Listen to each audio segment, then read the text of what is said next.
La session ordinaire du Conseil national de transition s'est ouverte ce matin. Une vingtaine de projets de loi seront examinés.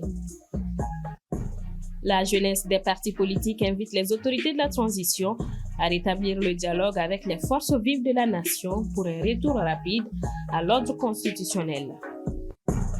Sport Coupe CAF, le stade malien de Bamako a été éliminé par le Dreams FC ce dimanche. Voilà pour le sommaire. Bonsoir à toutes et à tous. Merci de nous recevoir chez vous. La session ordinaire d'avril 2024 du Conseil national de transition s'est ouverte ce lundi. Cette session sera consacrée à l'examen de projets de texte.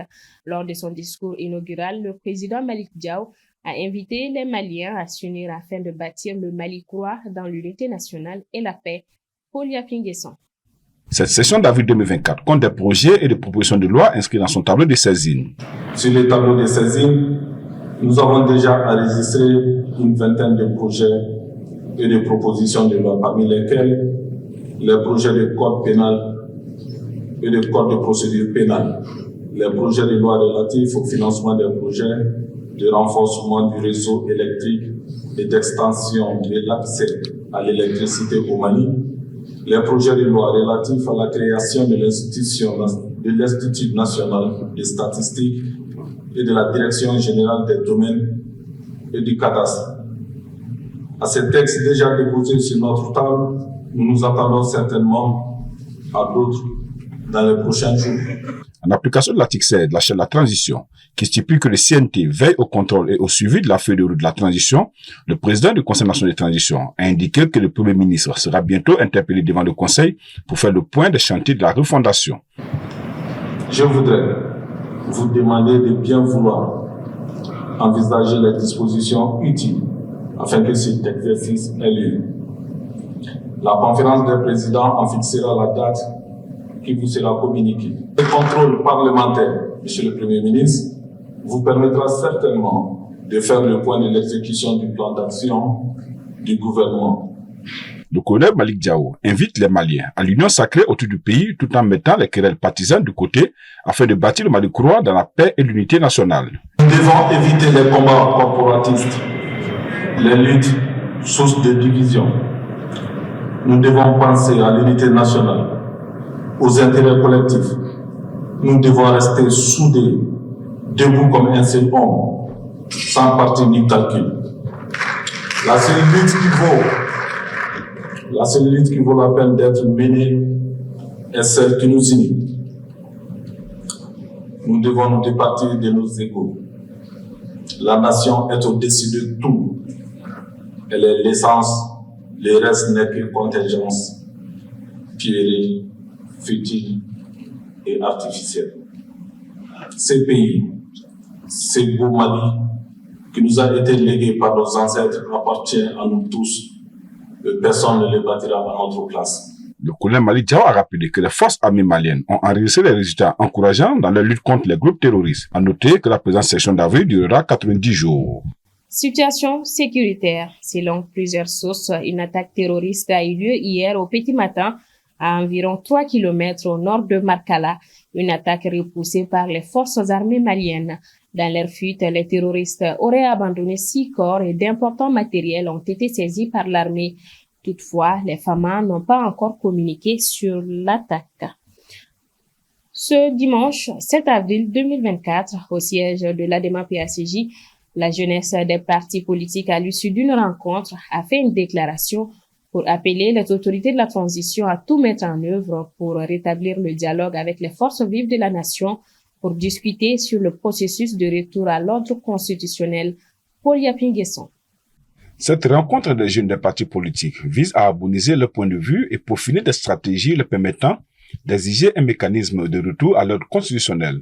Dans leur déclaration, ils en appellent aux autorités de la transition à rétablir le dialogue avec les forces vives de la nation. La jeunesse des partis, regroupements politiques et organisations de la société civile, signataires de la déclaration du 31 mars 2024, tout en apportant sa solidarité aux populations maliennes résilientes, propose aux autorités de la transition de rétablir le dialogue avec les formations politiques et les acteurs sociaux afin d'aboutir à un consensus indispensable sur un chronogramme électoral permettant le retour à l'ordre constitutionnel dans un délai raisonnable et acceptable.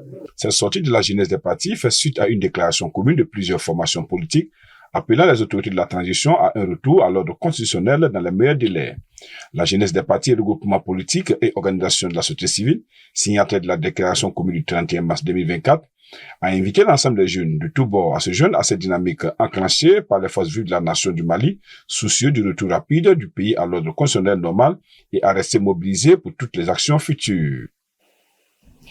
À Kati, ce dimanche, le colonel Sadio Kamara, ministre de la Défense, a pris part à une rupture collective de jeunes dans le cadre de Sunkalo Solidarité, une initiative du gouvernement de transition pour soutenir les populations vulnérables durant le mois de Ramadan et le carême chrétien.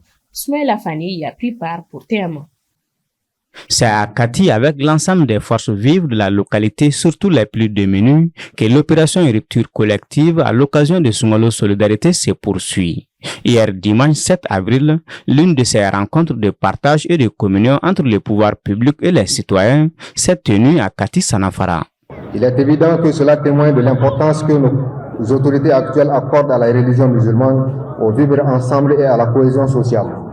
Sachez que l'hospitalité musulmane et humaine est en nul autre pareil, et nos autorités nous prouvent à suffisance qu'ils ne sauraient la refuser ou même l'oublier. C'est pourquoi je suis extrêmement heureux d'être avec vous ce soir, au nom de la population de la commune urbaine de Kati, pour célébrer ce moment magnifique de fraternité, de convivialité et de vivre ensemble. Ces instants sont toujours pour nous tous particuliers, ou après l'élévation spirituelle que représente le jeûne. Mesdames, Messieurs, distingués invités, retenez que quand nous nous retrouvons en famille dans de telles circonstances, nous devons avoir le courage et l'obligation de faire avancer nos pensées. Oui, notre religion, l'islam, a joué et jouera toujours un grand rôle dans la construction d'une pensée moderne. Face aux problèmes d'électricité, de sécurité et de cherté de la vie auxquels le Mali fait face, le ministre de la Défense a profité de cette tribune pour demander au peuple la résilience. Nous savons que les moments que nous traversons sont difficiles, mais nous osons compter toujours sur la résilience de ce vaillant peuple. Nous avons fait un grand pas et ça reste un petit pas. Le petit pas qui reste, nous demandons que nous continuons toujours à être ensemble, à se donner les mains pour pouvoir arriver, ça y est, à la ligne d'arrivée, pour pouvoir atteindre nos objectifs ensemble. La seule chose que le président de la transition nous demande, c'est d'être ensemble. Et le seul objectif qu'il a aujourd'hui, c'est d'avoir un Mali apaisé. En présence de son homologue de l'environnement et du chef d'état-major général des armées, des prières et bénédictions pour le pays ont clôturé la cérémonie. Je vous l'annonçais en titre, le Stade malien a vu son rêve de qualification en demi-finale de la Coupe CAF s'envoler ce dimanche après un match nul 1-1 face à Dreams FC lors du match retour des quarts de finale. Geneva Samaki. Les Dreams FC ont décroché hier les premiers tickets pour les demi-finales de la Coupe CAF en éliminant le Stade malien 1-1 de cette deuxième manche des quarts de finale. Battu à domicile 2-1 par Dreams FC il y a une semaine, à l'occasion des quarts de finale aller de la Coupe CAF, le Stade malien se devait de réaliser un exploit ce dimanche lors de son déplacement en terre ghanéenne pour le compte du match retour. Et c'est raté puisque le club malien n'a pu faire mieux qu'un match nul 1-1. Bien partis, les Blancs de Bamako ont ouvert le score à la 59e minute par Yoro Mamadou Djabi et semblaient alors en mesure de réaliser l'exploit. Mais ils se feront rejoindre à la 70e minute grâce à l'égalisation de Sylvester Simba pour Dreams FC, brisant les espoirs du Stade malien. Malgré les efforts des deux équipes en fin de match, le score n'a pas évolué. Score final 1-1, synonyme d'élimination pour le Stade malien sur un score cumulé de 3-2. Dans les autres rencontres, la RS Berkane a renversé Abou Salim dans un match allaitant et polémique 3-2. L'arbitre égyptien de la rencontre a été pris à partie par les joueurs d'Abou Salim pour un but tardif. L'USM Alger, champion en titre, a su inverser les cours de son affrontement contre Rivers United en s'imposant 2-0. Les Zamalek, quant à lui, a confirmé sa suprématie face à Futur FC en accédant aux demi-finales malgré un match nul 1-1. En demi-finale, la RS Berkane affrontera l'USM Alger alors que Dreams FC se mesurera aux Zamalek. Actualité hors de nos frontières. Ce dimanche 7 avril marquait les 30 ans du début du génocide au Rwanda. Des souvenirs encore douloureux pour le peuple rwandais qui a entamé les commémorations censées durer 7 jours. Aminata Keita. 7 avril 1994, 7 avril 2024, une date qui restera à jamais un souvenir douloureux pour les Rwandais. Elle marque le début des premières tueries de ce qui deviendra le dernier génocide du XXe siècle, faisant 800 000 morts, majoritairement dans la minorité Tutsi, mais aussi des Hutus modérés. Les commémorations officielles ont débuté avec l'allumage de la flamme du souvenir, une flamme éternelle en l'honneur des victimes du génocide rwandais. Elles ont été poursuivies en fin de journée par une veillée nocturne à la Beka Arena, dans la capitale Kigali, des bougies à la main, devant plusieurs personnalités et dirigeants du monde entier, notamment le président mauritanien Mohamed Ould Cheikh El Ghazouani, président en exercice de l'Union africaine, le président de la République du Congo, Denis Sassou Nguesso, le président israélien Isaac Herzog, l'ancien président américain Bill Clinton, le premier ministre éthiopien Abiy Ahmed, entre autres. 30 ans plus tard, le président rwandais Paul Kagame, qui dirige le pays d'une main de fer depuis la fin du génocide, a déclaré, je cite, « C'est la communauté internationale qui nous a tous laissé tomber, que ce soit par mépris ou par lâcheté. » Fin de citation. Rwanda's tragedy is a warning. The process of division and extremism, which leads to genocide, can happen anywhere if left unchecked. Nothing can be worse than what we have already experienced. Our people will never, and I mean never, be left for dead again. Les tueries au Rwanda ont été déclenchées en 1994 au lendemain de l'attentat contre l'avion du président rwandais Hutu Juvenal Habyarimana, dans une frénésie de haine alimentée par une virulente propagande anti-Tutsi. En 3 mois, 1 million d'hommes, de femmes, d'enfants sont violés, mutilés, tués la plupart du temps par leurs voisins. 10 000 personnes sont tuées chaque jour méthodiquement à la grenade, au fusil et surtout à la machette. Le carnage prend fin lorsque la rébellion Tutsi du FPR s'empare de Kigali le 4 juillet, déclenchant un exode de centaines de milliers de Hutus vers le Zaïre voisin, aujourd'hui République démocratique du Congo.